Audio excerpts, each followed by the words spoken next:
With the strong, stronger, or strongest, this gives us three options for, I don't want to say levels of dedication, but levels of intensity.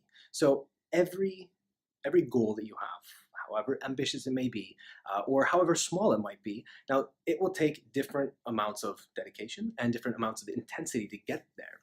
For example, if you are a hardworking executive right now and you have long days, you're gone 7:30 in the morning, you're not back till 7:30 at night or later.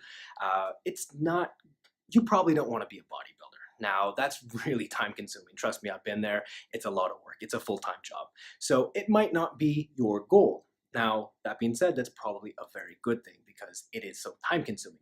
But you want a flatter stomach. All right, no problem. You can get that flatter stomach and you don't have to work hours every day just to get that.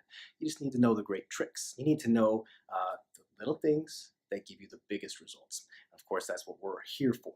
So throughout this 30-day reset, we're going to be giving tips for those in the strong category, tips for the stronger, and of course in the strongest. Now, you don't have to categorize yourself and just put yourself into one box. For example, I'm a beginner, and that doesn't mean that you're limited to the tips we give for the strong.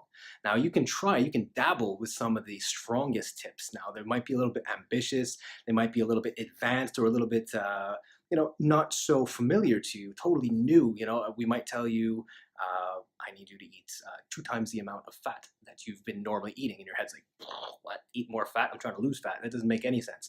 Well, it will make sense when we explain a little bit more in depth about special dietary and supplemental things that we can do to get our body into something called ketosis.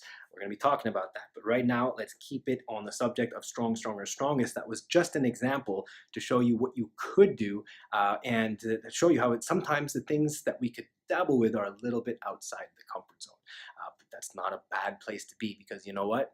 Results are always found outside your comfort zone. That's where the magic happens. So I want you to mix and match. I want you to dabble and to get creative and to just absorb, be like a sponge and just absorb this information and decide for yourself, what am I going to apply now or what am I going to save for later? Remember, all of these tips and tricks, they're tools for your toolbox.